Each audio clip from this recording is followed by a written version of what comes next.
hopefully there's someone who has played Baldur's Gate 3, has finished it, and they want to play the tabletop version of Dungeons & Dragons. What is your advice for that new player? Okay, so there's a lot that goes into that. Do they have a group to play with, right? Now, so are you thinking, how do you find a group? Yeah, what is your advice for new players like who have just played Baldur's Gate 3? And they don't know anybody that plays tabletop. Maybe they don't know anyone who plays tabletop right now. All right, so my first thing would be talk to your friends who've also played it and also love it and be like, hey, there's this other game that we can play that is this thing. And one of the things we've talked about is there's a lot of things that are inspired by D&D or that, its influence has trickled out. Like you find mimics in other video games running around out in the world, that sort of thing.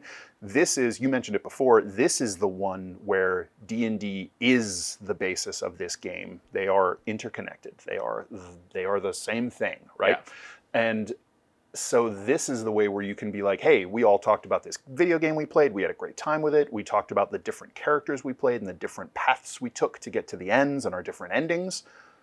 This has this other expression where we can make up whatever we want. We can come up with the story. We don't have to follow the path that they have set with freaky mind flayer tadpoles in our heads. That's cool. We can do other things. I had this great idea. What if the story was this thing with this demon?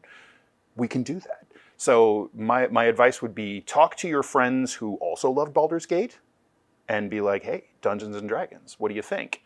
And then we've got all kinds of tools for you. Again, at this point, you have a very good idea of the environments. Yeah. A lot of the villains, a lot of the monsters, how they behave, how they interact. So you are kind of prepped to maybe be the new Dungeon Master, right? Yeah. For the continuation of that story.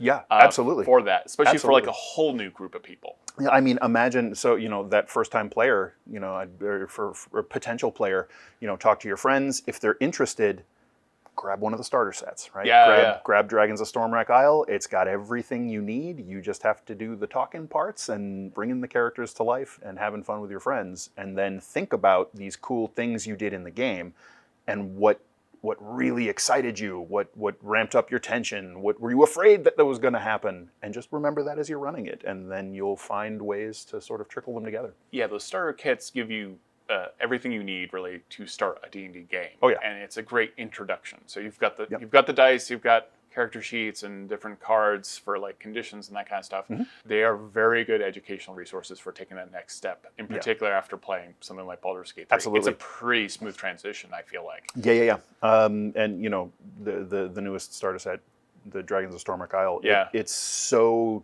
built specifically for the very first time person picking up D&D, never having played it before. If you come in with Baldur's Gate 3 as your background, you're already ahead of the curve. And then, we've got videos that help you walk through on the how-to on those. I have a few of those. Yeah. Check out the rest of my videos. Yeah, so that is the best starting place. Once you have a group that wants to play, that's interested in playing. Even for one-on-one, I would say that's a pretty easy thing to do now. And there are things within even the starter kit, the most recent one, where you can have a companion that kind of helps out. So if you want Dungeon Master for just one of your friends, to start and if they've played Baldur's Gate 3, they're going to be very familiar with this is my character, these are my companion characters. Exactly. Yeah. That's the thing. They are very prepared to manage an NPC off to the side, or the Dungeon Master will be. Yeah, absolutely. Or how to interact with them. These experiences can speak to each other so well.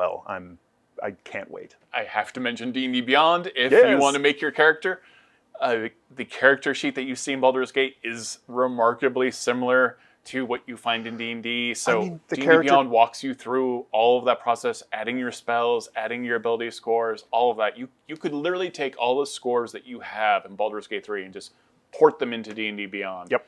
You could even grab your portrait if you wanted to. Take a screen grab, shove that as your portrait for your D&D Beyond digital toolset character. It's funny, we talk about the DM or the player who can't get into a game and just makes characters over and over again and has, however many. Imagine instead of that, where you just kind of make your character and play with it.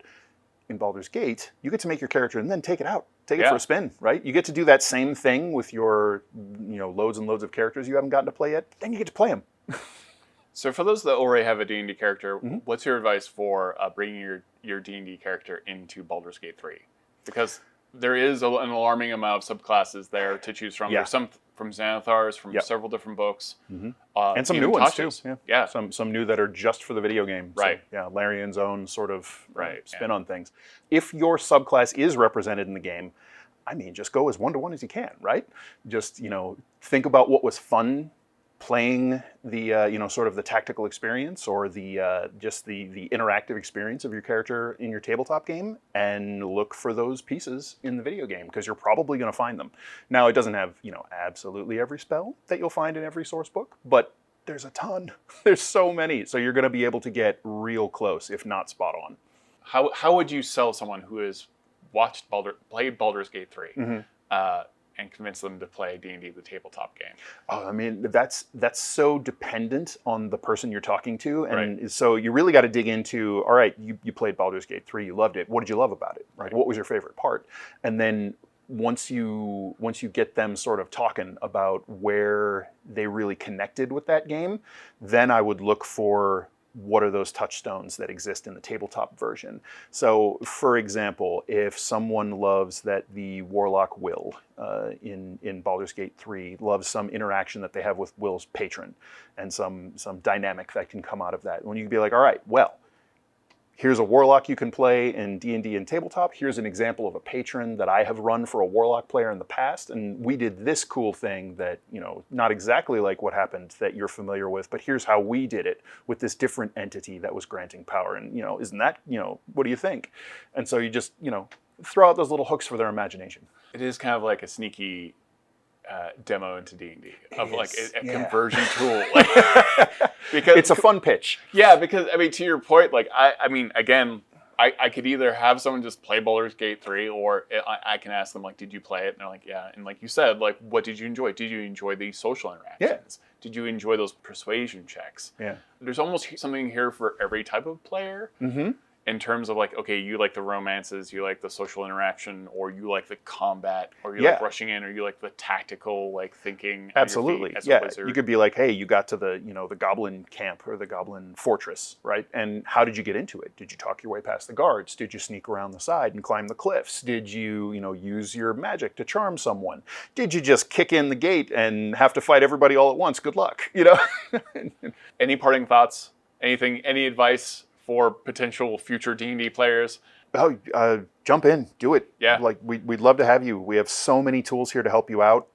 We have low cost and free options for you to get in and try. There are so many actual plays that you can watch on Twitch or YouTube. Yeah. Like, go watch some people play, see how it looks.